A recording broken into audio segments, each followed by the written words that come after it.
রেস্টুরেন্টে প্ল্যাটার কিংবা ফ্রাইড রাইসের সাথে যে চাইনিজ ভেজিটেবলটা সার্ভ করা হয়, এইটা কিন্তু আমরা সবাই খুব মজা করেই খাই আর কম বেশি আমাদের সবারই অনেক পছন্দের। তবে আপনি চাইলে এই চাইনিজ ভেজিটেবলটা কিন্তু বাসায় বানাতে পারেন, তাও আবার খুব সহজেই। আর একদমই রেস্টুরেন্টের সাথে। সো আজকের পর্বে শেয়ার করব রেস্টুরেন্টের মতো করে এই চাইনিজ ভেজিটেবলটা কিভাবে বাসায় রান্না করতে হয়।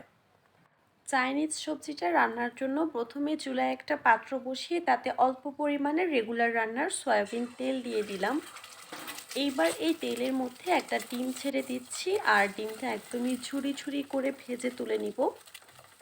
তো একটু নেড়ে চেড়ে ডিমটা ভেঙে নিলাম আর তারপর খুব হালকা করে ডিমটা ফ্রাই করে তুলে নিচ্ছি।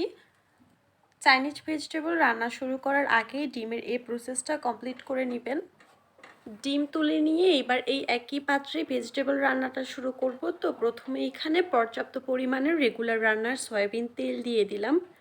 এবার এর মধ্যে দিয়ে দিচ্ছি কিছু গরম মশলা, যার মধ্যে রয়েছে তেজপাতা, এলাচ, দারুচিনি। চুলার আঁচ লোতে করে প্রথমে একটু নেড়েচেড়ে গরম মশলাটা ভেজে নিচ্ছি। গরম মশলাটা হালকা করে ভেজে নেওয়া হয়ে গেলে এবার এখানে দিয়ে দিচ্ছি পেঁয়াজ। আমি এখানে হাফ কাপ পেঁয়াজ একটু কিউব করে কেটে দিয়েছি। পেঁয়াজটা একদমই কুচি করে না দিয়ে এইভাবে একটু কিউব করেই কাটবেন, যেন একদমই পেঁয়াজ গলে না যায় আর ভেজিটেবলটা খাওয়ার সময় পেঁয়াজটা মুখে পড়ে। এতে করে খেতেও ভালো লাগে, রান্নাও মজা হয়। এরপর প্রথমে পেঁয়াজটা একটু নেড়েচেড়ে ভেজে নিব।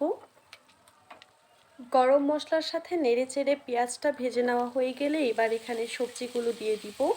আমি আজকের এই চাইনিজ ভেজিটেবল রান্নায় আলু, পেঁপে এবং গাজর ব্যবহার করছি। আপনারা আপনাদের পছন্দ মতো ঘরে থাকা যে কোনো সবজি, যেমন ব্রকলি কিংবা মটরশুঁটি, এই সবজিগুলো ব্যবহার করতে পারেন, যখন যেটা হাতের কাছে থাকবে আর কি। এরপর নেড়েচেড়ে সব কিছু একটু ভালো করে মিশিয়ে নিব। সবাই সাধারণত এই চাইনিজ ভেজিটেবলটা ফ্রাইড রাইসের সাথেই খায়। তবে আমার কেন জানি ফ্রাইড রাইসের পাশাপাশি রুটি কিংবা পরোটা দিয়েও এই সবজিটা খেতে অনেক ভালো লাগে। আমার তো এটা এমনিতে অনেক বেশি পছন্দের। যাই হোক, এই তো সবজিগুলো একটু নেড়ে চেড়ে মিশিয়ে নিচ্ছি। চুলার আঁচটা এ পর্যায়ে মাঝারিতে রাখবেন, যেন আবার লেগে না যায় নিচ থেকে। এরপর পানি দিয়ে দিচ্ছি সবজিগুলো সেদ্ধ করে নেওয়ার জন্য। পানিটা পর্যাপ্ত পরিমাণে দিবেন, খুব বেশি যেন না হয়, এতে করে আবার দেখা যাবে সবজিটা একদম ঝোল ঝোল হয়ে যাবে, সেক্ষেত্রে ভালো লাগবে না খেতে। এইবার দিয়ে দিচ্ছি স্বাদ মতো লবণ। লবণটা আমার একটু কম মনে হয়েছিল, তাই পরে আমি আর একটু অ্যাড করেছিলাম। তারপর হাঁড়িটা ঢাকনা দিয়ে বন্ধ করে দিব সবজিগুলো প্রপারলি সেদ্ধ হয়ে আসা পর্যন্ত। তো এবার ঢাকনাটা সরিয়ে নিচ্ছি আর এরই মধ্যে ঢাকনা খুলে আমি দুই একবার একটু নেড়ে চেড়ে দিয়েছিলাম, যেন আবার নিচ থেকে লেগে না যায়। আর এখানে সবজিটা সেদ্ধ হতে কতক্ষণ টাইম লাগবে সেটা টোটালি ডিপেন্ড করবে কোয়ান্টিটির উপর। তো আপনারা একটু বুঝে শুনে আর কি টাইমটা দেখবেন যে কতক্ষণ লাগছে সেদ্ধ হতে। ঢাকনা সরিয়ে এরপর নেড়ে চেড়ে আবার একটু সব কিছু উল্টে পাল্টে দিলাম। আর এবার এখানে আমি অ্যাড করে দিচ্ছি ক্যাপসিকাম আর কিউব করে কেটে নেওয়া একটা টমেটো। আমি টমেটোটাও ক্যাপসিকামের মতো করে একটু কিউব করে কেটে নিয়েছি আর সেই সাথে দিয়ে দিলাম 3-4টা কাঁচা মরিচ। আপনারা আপনাদের পছন্দ মতো অন্য কালারের ক্যাপসিকামও দিতে পারেন, তবে ক্যাপসিকামটা ব্যবহার করার চেষ্টা করবেন। এই চাইনিজ ভেজিটেবলে আসলে ক্যাপসিকাম ছাড়া খেতে ভালো লাগে না, টেস্টটাও ভালো হয় না। এরপর সব কিছু আবার একটু নেড়েচেড়ে মিশিয়ে নিচ্ছি আর রান্না অলমোস্ট কমপ্লিট। রান্না প্রায় কমপ্লিট হয়ে এলে আর কি ক্যাপসিকামটা অ্যাড করতে হবে। আর এইবার এখানে আমি অ্যাড করব কর্নফ্লাওয়ার। অল্প একটু পানিতে আমি 1 চামচ কর্নফ্লাওয়ার দিয়ে গুলে নিয়েছি। এইবার এই কর্নফ্লাওয়ারের মিশ্রণটাই সবজির উপর সুন্দরভাবে দিয়ে দিব। আর এইটার কারণেই কিন্তু একটা গ্রেভি হবে। কর্নফ্লাওয়ার মাস্ট দিতেই হবে। কর্নফ্লাওয়ার ছাড়া চাইনিজ ভেজিটেবলের যে আসল টেক্সচার, সেই টেক্সচারটা আসবে না। আর খেতেও ভালো লাগবে না, রেস্টুরেন্টের মতোও হবে না। এরপর এখানে রান্নার শুরুতেই যেই একটা ডিম আমি ঝুরি ঝুরি করে ভেজে নিয়েছিলাম, সেই ডিমটুকু দিয়ে দিলাম। আর তারপর সব কিছু নেড়েচেড়ে মিশিয়ে নিব। এরই মধ্যে রান্নাও আমার অলমোস্ট কমপ্লিট।